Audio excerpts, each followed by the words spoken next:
د وژل شویو طالبانو کورنۍ شکایت لري چې د طالبانو د قومندانانو لخوا ورسره ظلم کیږي، حق یې خوړل کیږي. له څه مودې څخه د پاکستان میشتو طالب وسلوالو ترمنځ د ژورو اختلافاتو، قبیلوي شخړو او نورو تشنجاتو راپورونه ورکړل کیږي چې ان د وژل شویو طالبانو کورنۍ لا هم د دې اختلافاتو له ضرره د امن احساس نه کوي.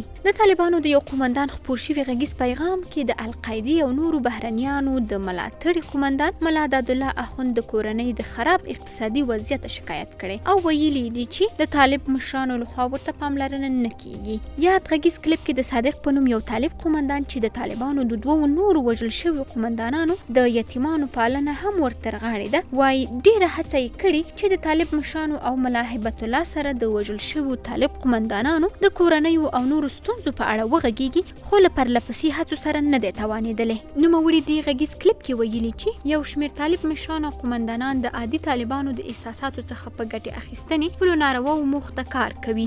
نن د کونډو د یتیمانو دغه انجام دی چې یو ځای په اسمانو په ځمکه کې ځای نشته. نن بیا اتیا کونډې یتیمان بیا زما د جلاله زامن چې هغه لوکان یې پورته کړي دي هغه ورک دي راڅخه غورځېدلي چې پر کومه تللي چې هغه په کوم کډې کې دره کې نسته. دوی هغه کارونه وکړي چې والله بالله که ابلیس هم کوي د اسلام د نامه څخه کارونه واخیست. خلک کښېنوي د جمله صاحب کورونه موږ ساتو. د جمله صاحب د کونډو نن دغه حال دی چې دلته بله څه درته ووایم. خیر الله تعالی دې پر دوی دا ورځ ونړوي.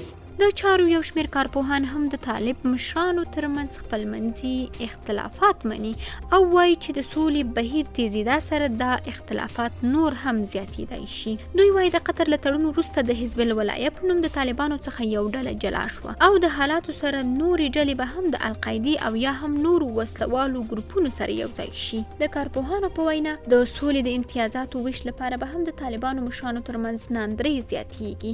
د یادولو ده چې تر دې مخکې هم د ملا دادالله د ورور ملا منصور دادالله، ملا رسول، ملا عبدالمنان نیازی او ګڼو نورو طالبانو د هیبت الله اخوندزاده تر مشرۍ لاندې طالبانو له ډلې سره پریکون اعلان کړی و.